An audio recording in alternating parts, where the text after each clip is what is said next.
Terus dilanjutkan. Ada beberapa. Setelah itu Mbah Hasyim setelah Quran, hadis, terus ngambil beberapa asar dari para sahabat, tabi'in dan tabi'it tabi'in. Misalnya saya potong beberapa. Kata-katanya Ibnu Zubair, Abu Bakar pernah mengirim surat kepadaku ketika aku sedang berada di Irak. Isi dari surat tersebut adalah sebagai berikut. Wahai anakku, berpegang teguhlah pada ilmu pengetahuan. Karena ketika engkau menjadi orang miskin, ilmu itu akan menjadi harta. Dan ketika engkau menjadi orang kaya, maka ilmu itu akan menjadi perhiasan. Ini nasihatnya Abu Bakar. Ilmu itu tidak ada ruginya. Tidak ada satupun momen dalam hidupmu yang ilmu itu sia-sia.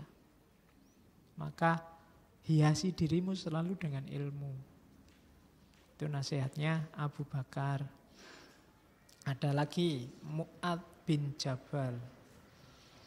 Katanya Mu'adz bin Jabal, ini sahabat, pelajarilah ilmu pengetahuan.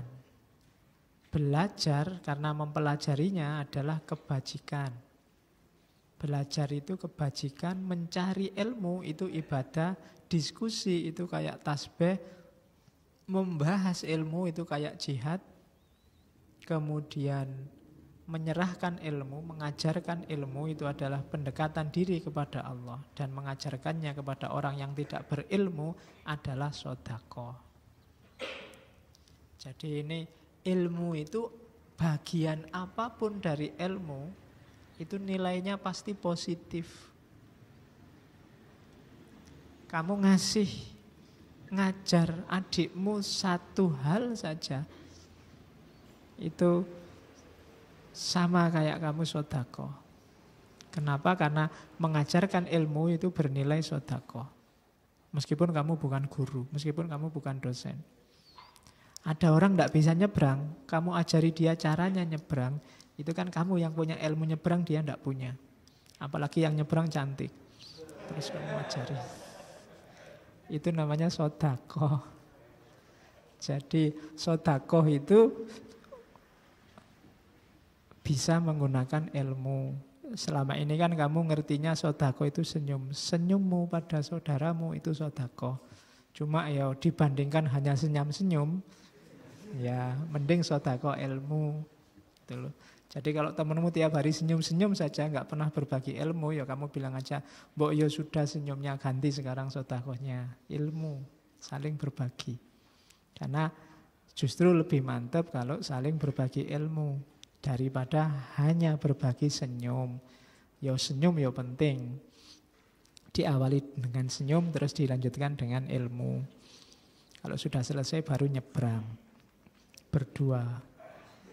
Terus ada lagi Imam Syafi'i.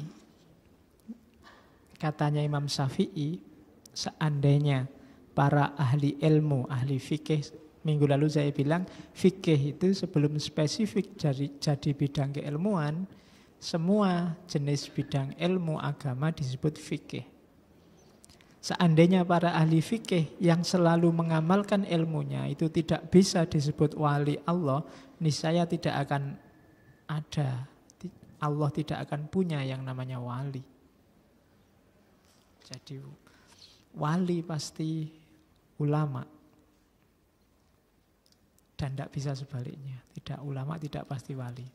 Jadi kalau katanya Imam Syafi'i, kalau ahli fikih itu tidak bisa disebut wali, ya Allah tidak punya wali sudah. Tidak ada.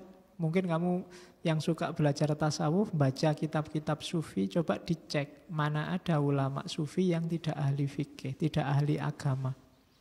Semuanya ahli agama.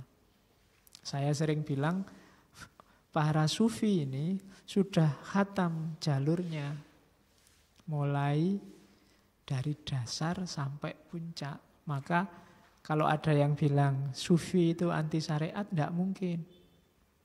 Karena untuk sampai di makom kesufiannya, dia sudah melampaui syariat, melalui syariat. Dia sudah syariat, thariqat, hakikat, ma'rifat, sudah dilewati semua. Jadi nggak mungkin ada sufi yang anti syariat. Kalau ada yang begitu mungkin hanya ngaku-ngaku sufi. Katanya Imam Syafi'i sufi pasti ahli fikih. Kalau enggak ada orang yang layak disebut wali. Terus Ibnu Mubarak, seseorang itu masih dianggap pandai selama ia mencari ilmu. Apabila ada seorang menganggap dirinya pandai, maka ia benar-benar masih bodoh, telah bodoh. Nah, kalau kamu ingin dianggap pinter, carilah ilmu. Pinter tidaknya dirimu, ukurannya bukan berapa IP-mu, ilmu apa saja yang sudah kamu hafalkan, tapi sebesar apa semangatmu mencari ilmu. Dan lawannya adalah orang yang sudah merasa pinter. Kalau orang yang merasa pinter, itu sebenarnya ciri bahwa dia masih bodoh. Jadi isinya masih belum banyak. Karena orang itu kalau isinya banyak, kalau orang Indonesia kan ada pepatah padi itu semakin banyak isinya semakin menunduk.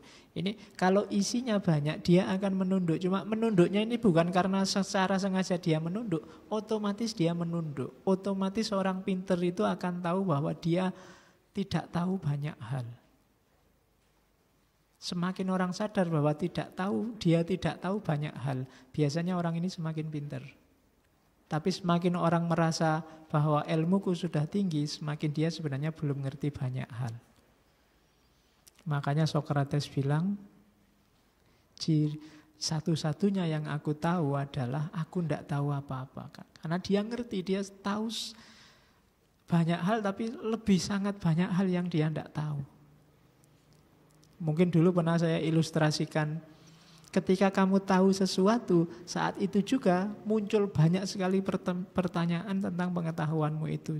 Semakin kamu sadar bahwa sebenarnya kamu tidak tahu apa-apa. Sama kayak misalnya dulu saya kasih contoh, kamu punya teman, selama ini biasa-biasa aja. Tiba-tiba sekarang pacaran. Pengetahuanmu tentang dia yang pacaran ini kan melahirkan banyak sekali pertanyaan. Loh, kapan nembaknya ya? Mulai kapan jatuh cintanya ya? Itu nembak di mana ya? Kok saya enggak? Loh, pertanyaannya kan banyak. Wah, aku berarti enggak tahu apa-apa selama ini. Tiba-tiba saja sudah jadian. Jadi pengetahuanmu tentang dia jadian itu melahirkan banyak sekali pertanyaan lain. Semakin, berarti saya enggak ada apa-apanya. Kalah aku. Dia sudah sampai segitu, saya masih belum apa-apa. Saya ternyata sangat sedikit tahu tentang dirinya. Ilmu juga begitu. Begitu kamu tahu A, nanti muncul banyak sekali pertanyaan sehubungan dengan A ini. Semakin kamu berarti saya nggak tahu apa-apa ini. Nah itulah. Tapi semakin kamu nggak tahu, biasanya semakin orang merasa tahu, biasanya sebenarnya semakin banyak dia nggak tahu. Jadi semakin orang itu pinter, dia akan semakin menunduk. Kenapa? Karena dia sadar dia tidak tahu banyak hal. Bukan karena secara sengaja menunduk. Aku pinter ini sebenarnya, aku tak sengaja menunduk. Nggak usah dipamer-pamerin, enggak. Kalau kamu merasa begitu, sebenarnya kamu merasa pinter, merasa sudah pandai. Menundukmu itu bukan karena itu, tapi karena kamu sadar sangat banyak hal yang kamu tidak tahu.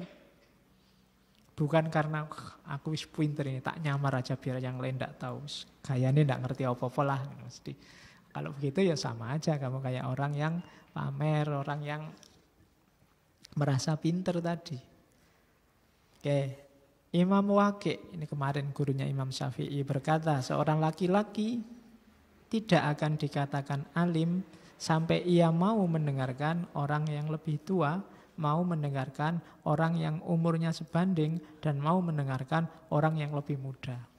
Kalimatnya dibikin panjang, intinya mau mendengarkan siapa saja. Jadi orang yang disebut alim itu dia bukan sebesar apa ilmunya yang kemudian diajarkan, tapi cirinya orang alim itu dia bisa mengambil pelajaran dari siapa saja. dari apa saja, mendengarkan siapa saja, baik orang lebih tua, orang yang umurnya sebaya, atau orang yang lebih muda. Jadi itu cirinya orang alim, tidak pada ilmu apa saja dan sedalam apa yang sudah dikuasai, tapi sikap mentalnya yang selalu terbuka untuk belajar, mendapat ilmu baru, wawasan baru. Kalau kalian punya sikap mental yang semacam ini, maka kalian boleh disebut sebagai orang alim. Kalau hari ini kan kamu menyebut orang alim itu orang yang menunjukkan ilmunya, menunjukkan kealimannya. Sebenarnya ciri utama bukan itu. Apalagi kamu hari ini banyak ketipu orang yang seolah-olah alim. Seolah-olah alim itu kelihatannya dari luar alim. Tapi casingnya saja, isinya ternyata tidak. Nah, itu banyak hari ini kasus semacam itu yang membuat orang terus ketipu. Begitu nanti terbongkar baru sadar, ternyata saya ketipu, orang itu tidak alim beneran. Karena kamu selama ini melihat kealiman dari tampilannya, tidak dari semangat dan keterbukaannya. Katanya Imam Waqi', alim itu dilihat dari kesediaannya untuk selalu belajar. Cirinya orang yang siap selalu belajar itu, dia tidak banyak omong, tidak kesusu komentar, tidak kesusu berusaha nyari solusi sebelum paham benar. Hari ini di Indonesia banyak orang yang komentar dulu paham belakangan. Oh, itu bahaya loh, kamu komentar dulu paham belakangan itu. Kenapa? Ya karena kamu ikut menyumbang kekacauan. Kalau tidak paham ya jadi share. Kalau ragu-ragu ya jangan dibagi ke temanmu.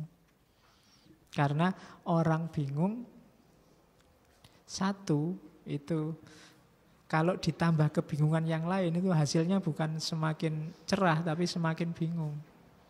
Hari ini kan kebingungan itu kita tularkan kemana-mana. Kamu bingung tapi terus kamu sebar ke temanmu sambil di bawahnya cuma dikasih satu kalimat. Ini bener gak sih? Itu podo wae. Temanmu baca terus dia bagi juga. Ini bener gak sih? Jadi kebingungan kamu sebarkan se-Indonesia. Wong itu yang bikin pertama juga ragu-ragu. Wong dia juga bikin kalimat. Ini bener juga gak sih? Ya wis. Jadi mulai yang bikin sampai yang ditanyain itu bingung. Hasilnya ya kebingungan nasional.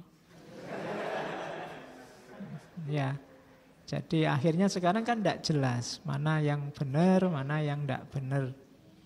Mana yang putih, mana yang hitam. Hampir segala hal hari ini sifatnya kalau pakai istilah agama syubhat. Dan cirinya alim, nanti di belakang ada dibahas, cirinya alim adalah wirai. Orang wirai itu kalau ada barang syubhat, ditinggal. Sampai jelas dia putih atau hitam. Nah, hari ini kita bergumul dengan banyak sekali syubhat. Prinsipnya dibalik kita hari ini pokoknya syubhat tidak apa-apa asal kelompokku, asal grupku, asal gagasanku benar, dibenarkan orang, didukung orang, selalu begitu. Padahal petunjuknya Nabi kalau syubhat itu lebih baik kita pending dulu, kita mauquf dulu, kita tunggu kepastiannya. Jangan kesusu diputuskan, wong masih syubhat. Cuma hari ini orang menganggap yang syubhat itu sesuai kepentingannya masing-masing. Diolah, dikelola sesuai kepentingannya. Jadi pertarungan orang-orang yang bingung. Itu hari ini terjadi. Maka ngaji ini sengaja saya ambil tema-tema pinggiran untuk menjaga gawang. Kalau semua sudah bingung, ya jangan sampai kita ikut-ikutan bingung. Jadi maka kita cari tema yang tidak syubhat, yang pasti-pasti saja. Ya mungkin kapan-kapan kita ambil tema yang kontekstual, tapi yang kontekstual yang tidak syubhat lagi, yang sudah jelas hitam dan putihnya. Terus ini kalau tadi keutamaan ilmu ada beberapa juga Mbak Hasim ngomong keutamaan ulama. Yang jelas dunia ini masih tertib, masih berputar dalam hukumnya atas jasa para ulama. Yo alim itu kan ilmunya tidak cuma ilmu agama. Ada alim di bidang fisika, di bidang matematika, di bidang biologi. Mereka ini kan yang penyangga tertibnya dunia. Orang-orang yang berilmu. Nah, katanya Nabi, dunia ini akan hancur karena lenyapnya ulama. Semakin berkurang ilmuwan, dunia ini akan semakin ruwet. Ilmuwannya berkurang, politikusnya tambah.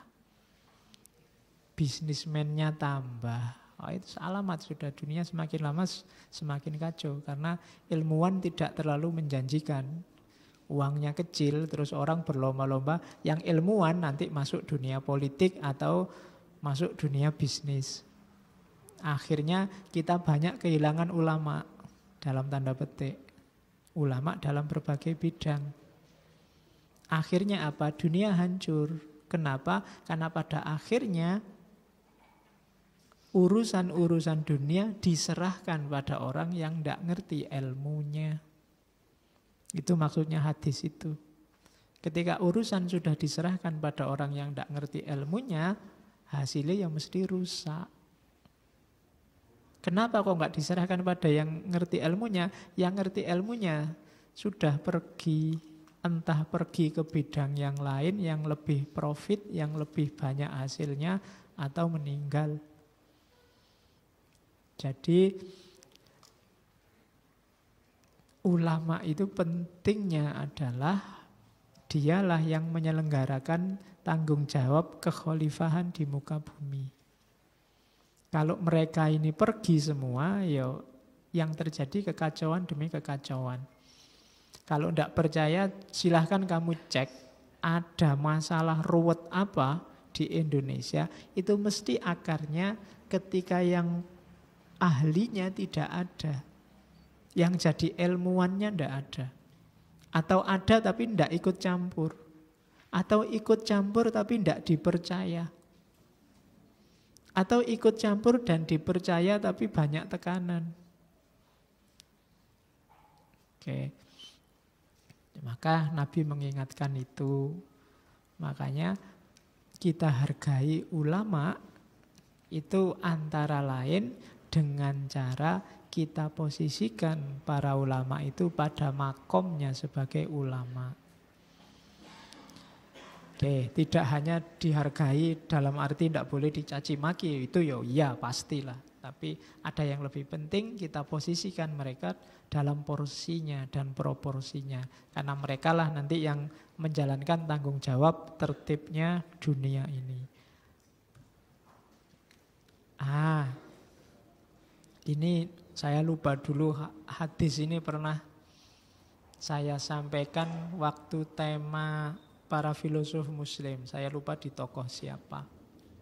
Jadi hati-hati, banyak orang yang cara berilmunya keliru.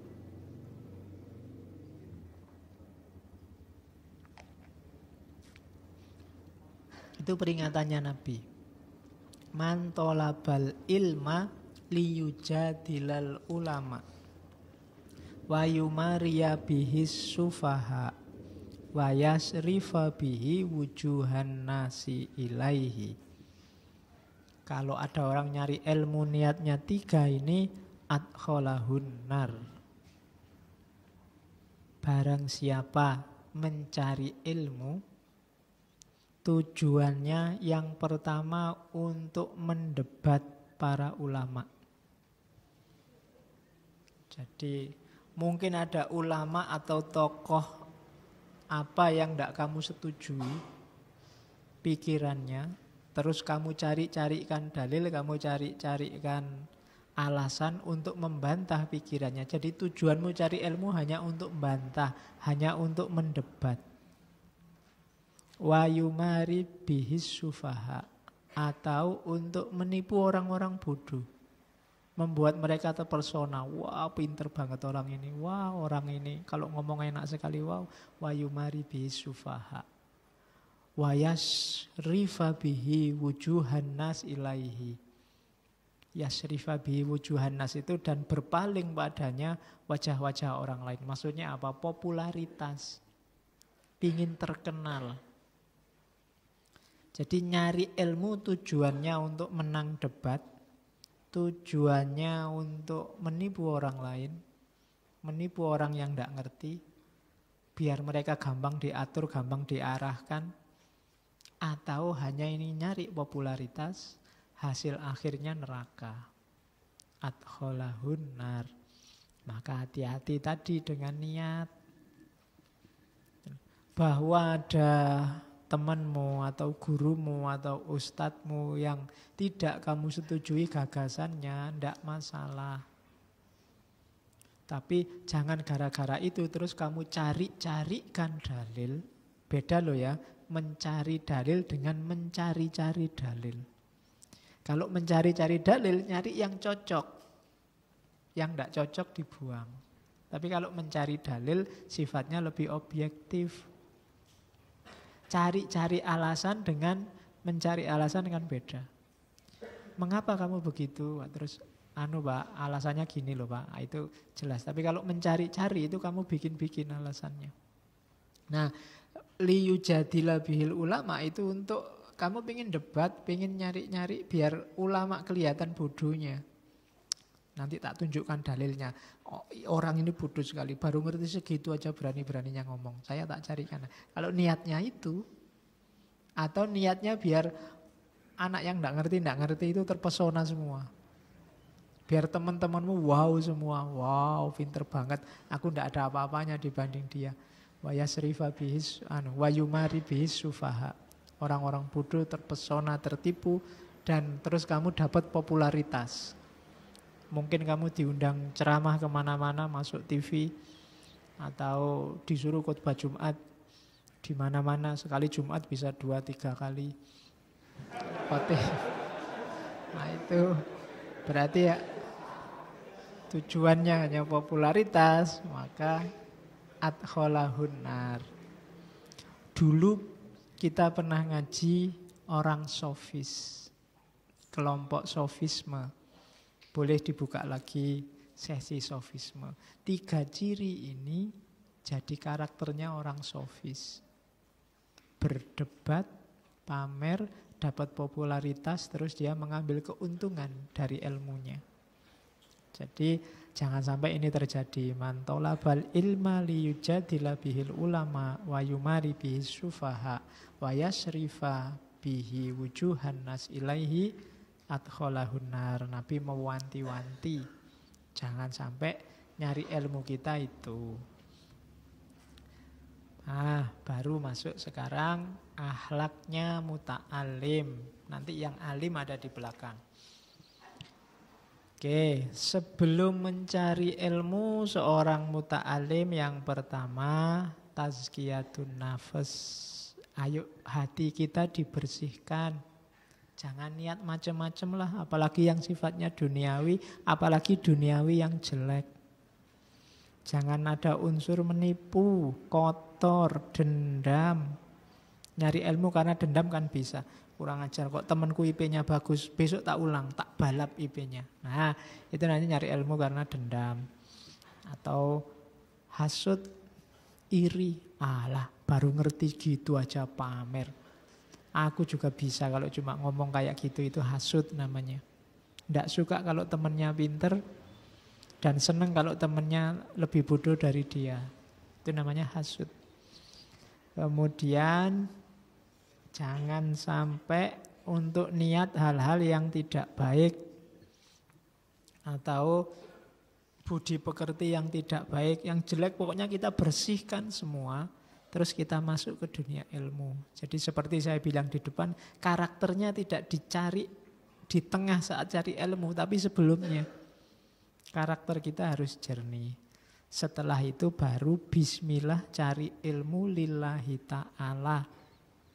Kalau sudah dapat, saya niat akan saya amalkan.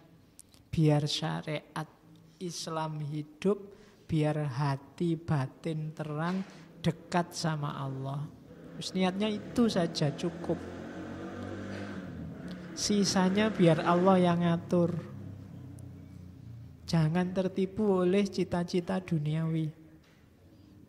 Apapun itu, nanti menjebakmu sendiri. Kalau bahasa pesantrennya membuat ilmu tidak barokah. Ilmu tidak barokah itu ilmunya malah jadi sumber masalah. Hari ini kan banyak pengetahuan yang jadi sumber masalah. Jadi sumber debat, gegeran, terus jadi sumber perpecahan, jadi sumber gontok-gontokan. Nah, itu ilmunya jadi sumber masalah, tidak barokah. Biar barokah, bersihkan dari awal dirimu, kemudian isilah dengan niat lillahi ta'ala. Jadi kalau ditanya kuliah nyari ilmu. Besok kalau lulus mau jadi apa? Ya terserah Allah. Wong kita punya Tuhan. Yang penting kita sungguh-sungguh serius berusaha, apakah itu berusaha cari ilmu atau besok berusaha untuk bekerja, Allah pasti membuka jalan. Yakin kamu? Yakin. Nah, itu kalau yakin mantap ya. Kadang-kadang kan kamu ragu sendiri. Kalau kamu ragu ya hasilnya ya setengah. Saya sering bilang Allah itu akan masuk dalam dirimu sejauh kamu beri berapa luas Allah ruang dalam dirimu. Jadi Allah kamu kasih dalam hidupmu berapa persen, ya sejauh itu Allah masuk. Kalau kamu yakinnya cuma 50%, ya Allah datangnya cuma 50%. Kalau kamu beri Allah jatah 99% untuk hidupmu, ya Allah datangnya 99%. Kalau kamu tidak terlalu yakin, ya Allah juga enggak terlalu bantu. Jadi Allah inda dzanni abdi, makanya semakin mantap kepasrahanmu, semakin dalam Allah masuk. Biasanya semakin orang wawasannya luas itu tipuannya di situ. Semakin pertimbanganmu banyak kan semakin banyak hal lepas. Termasuk hubungannya sama keimanan tadi. Kamu terus mikirnya ya rasional aja lah Pak. Kita ini kan manusia. Kalau kuliah saya nilainya jelek, kemudian wajahku ya jelek, kemudian IP-ku ya jelek, terus besok mau jadi apa? Kita rasional aja lah Pak, manusiawi aja lah Pak, kan ngono. Ya ilmumu sendiri yang menjebakmu jadi begitu. Bagi Allah kan tidak ada yang tidak mungkin. Saya kuliahnya filsafat Pak, besok mau jadi apa? Di lowongan manapun tidak ada, dicari. Ya kan? Dicari seorang filosof itu tidak ada. Ya kan?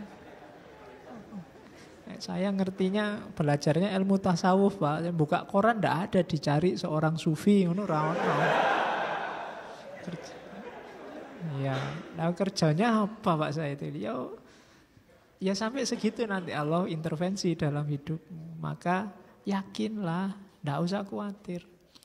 Wong Jokowi pengusaha mebel iso dadi presiden. Ya kan? Soeharto prajurit pangkatnya apa jadi presiden. Soekarno orator pejuang jadi presiden. Megawati, Ibu Megawati ya iso jadi presiden. Gus Dur dengan karakternya bisa jadi presiden.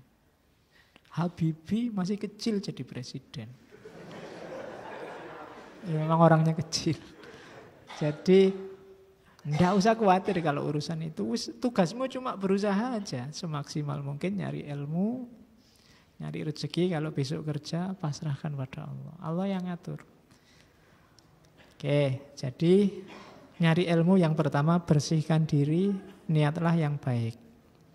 Setelah itu baru ini adab sebenarnya, tapi di adabul alim dijadikan satu, akhlak sama adab. Ya bahasa umumnya memang attitude, perilaku. Yang pertama, untuk membantu niat yang baik tadi, jangan menunda-nunda.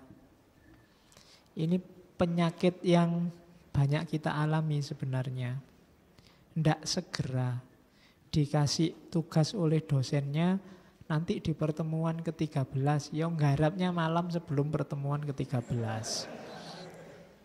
Akhirnya kesusu-susu, begitu waktunya presentasi, oh tadi malam lampunya mati ya Pak. Alasannya gitu, terus belum di print Pak, printer saya kok yang ngadat. Kalau pas ngeprint makalah mesti ngadat Pak, kalau yang lain enggak. Jadi enggak, kenapa kok enggak kemarin-kemarin? Kita menunda-nunda. Ada tugas nulis ya ditunda-tunda. Kalau kepepet baru senyampe-nyampenya. Segeralah. Karena petunjuk Al-Quran fa'idha faragta fansab.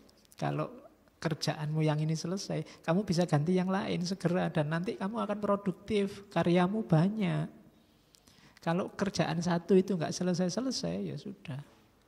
Mau nulis, semangat Pak nulis, begitu pegang laptop, terus sebentar Pak buka Facebook dulu. Ya kan?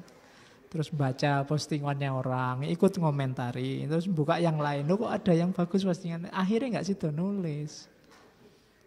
Karena begitu. Mau baca juga begitu. Begitu lihat HP kok WA banyak yang ribut apa ini, terus nggak jadi. Jadi jangan ditunda belajarmu, urusan ilmu. Segerakan, dahulukan. Kalau sudah selesai, pingin Facebookan sebentar, main WA sebentar, monggo. Tapi tugasmu selesai, kamu bisa ganti ke tugas yang lain. Jadi nasihatnya Mbak Asim, yuk bersegera. Terus qanaah. Itu gandengannya niat lillahi ta'ala tadi, itu qanaah. Qanaah itu tidak banyak keinginan dan angan-angan. Mikirnya gak usah aneh-aneh, membayangkan yang macam-macam, wis pokoknya sinau aja. Terima aja apapun hasilnya dalam hidupmu tentang apapun. Karena biasanya kalau kamu nggak qanaah, sangat banyak hal yang bisa kamu jadikan alasan untuk tidak serius cari ilmu. Pak, ya enak temanku itu duitnya banyak Pak, bisa beli buku terus, saya nggak bisa. Alasan. Pak, ya enak dia Pak, karena kos-kosannya enak, nggak terganggu, belajarnya tenang. Saya ini kos-kosan cae kaya setan kabeh. Misalnya. Ya kan kamu sering gitu tuh mengeluh, semua jadi alasan karena kamu tidak qanaah. Jadi segera dikerjakan dan qanaahlah terhadap situasimu. Tidak usah, kenapa kamu jadi mengeluh? Karena kamu ingin banyak hal yang tidak kamu miliki. Nanti kalau kamu memiliki yang kamu inginkan yang lain dan tidak ada habisnya. Kalau kayak dia enak Pak, laptopnya edisi terbaru, mau download, mau apa-apa cepet. Saya ini laptopnya masih laptop lama Pak, sering hang, masih harus dipukul-pukul, masih harus digoyang-goyang. Nah, ya selalu mengeluh. Oke, jadi yang kedua qanaah, terima situasi sekelilingmu, atasi itu. Tidak usah terlalu banyak berangan-angan. Karena terlalu banyak berangan-angan, keinginan macam-macam biasanya terus tidak jalan. Yang ketiga, adab akhlaknya pencari ilmu selanjutnya membagi waktu, memanfaatkan waktu. Ini juga yang kita hari ini sangat banyak ketipu oleh waktu. Seolah-olah waktu kita sempit padahal banyak. Seolah-olah kita sibuknya luar biasa, padahal ya nggak punya jabatan apa-apa, nggak jadi apa-apa, itu kaya penting banget. Terus waktunya susah, wah kapan ya Pak saya bisa mulai nulis? Seolah-olah waktumu itu repot terus, jadi mulai nulis saja kamu bingung. Loh emangnya kamu enggak punya waktu? Banyak sih Pak, tapi kapan ya Pak saya bisa menyelesaikan? Banyak waktumu, coba diatur, manfaatkan yang baik. Karena kan ada pepatah kan, al waktu kasaif. Kalau bukan kamu yang motong waktu, kamu yang dipotong oleh waktu. Terus mempersedikit makan minum. Mempersedikit itu bukan berarti terus kamu tidak makan puasa, tidak. Maksudnya fokusmu jangan pada makan dan minum. Makan dan minum secukupnya. Makan dan minum itu alat untuk mendukung, jangan jadikan tujuan. Kalau kamu makan dan minum aja dipikir, ya waktumu habis untuk hal-hal tidak penting. Habis sarapan sudah mikir nanti siang makan apa ya, di mana ya, ya sudah. Apalagi yang masak sendiri itu mikirnya sudah jam per jam itu mikir masak apa, makan apa, di warung mana. Nanti habis makan siang, wah ini siang ini makan ini enaknya malamnya di mana ya. Nanti kalau ke sana, enggak. Makan itu Nggak usah dipikir panjang-panjang, waktunya makan baru mikir. Oke, jadi nggak usah membayangkan yang aneh-aneh, ya punyanya berapa ya itu. Kalau bisanya angkringan, ya angkringan, nggak usah berangan-angan, wah ini enak kalau makannya di sana, nggak usah. Pokoknya makan jangan jadi pikiran. Makan dan minum nggak usah jadi beban. Terus makanya istilahnya mempersedikit kuantitas maupun kualitas. Biar kamu tidak sibuk di situ. Terus wirai itu jelas. Menjaga diri. Dari tadi yang tidak jelas, yang subhat. Yang bisa merusak diri kita. Kamu sendiri bisa ngerti. Mana yang merusak, mana yang tidak. Apalagi hari ini segala hal yang kamu pegang itu punya dua potensi. Merusak atau mendukung potensimu. Kamu yang memainkan HP-mu, laptopmu, bahkan temanmu, dosenmu, kampusmu. Itu bisa memainkan dua peran. Tinggal kamu milih peran yang mana. Temanmu dia bisa mendukungmu, bisa merusakmu. HP bisa mendukungmu, bisa merusakmu. Maka terapkan model wirai. Jaga diri. Seorang sufi bilang caramu untuk bisa wirai adalah malulah pada Allah. Orang yang punya malu terhadap Allah itu biasanya hidupnya lebih terjaga. Kita biasanya malunya hanya pada manusia. Sama Allah kita sering tidak malu. Kita tahu Allah ngerti apapun yang kita lakukan, tapi kan kita tidak pernah malu. Kalau pas dosa, loh Allah ngerti loh kalau kamu gitu. Tenang aja, Allah kan gak cerewet. Kita lebih santai kalau Allah yang tahu. Kalau kamu bisa punya rasa malu pada Allah, malu dilihat Allah, hidupmu akan luar biasa. Tidak usah banyak orang nasihati kamu, nuntun kamu sudah otomatis tertib hidupmu. Kesadaran dan rasa malu di hadapan Allah itu luar biasa. Terus yang selanjutnya, tidak banyak tidur. Tidak banyak waktu terbuang sia-sia untuk tidur. Tidur itu normal sajalah, maksimal 8 jam. 8 jam itu sudah sepertiga umurmu dalam sehari. Sehari cuma 24. Kalau kamu tidurnya 7, 8 itu sudah. Oh saya kalau malam jarang tidur Pak, ya podo wae. Kalau pagi sampai siang kamu tidur. Total-totalannya biasanya lebih panjang malahan kadang-kadang. Jadi jangan banyak tidur. Apalagi di jam-jam produktif. Kamu sendiri yang bisa manajemen waktunya. Terus tidak terlalu asyik dalam pergaulan bahasanya Mbah Hasyim. Karena kadang-kadang pergaulan sama teman itu menghabiskan waktu. Bukan tidak boleh. Boleh, cuma jangan terlalu tenggelam di situ.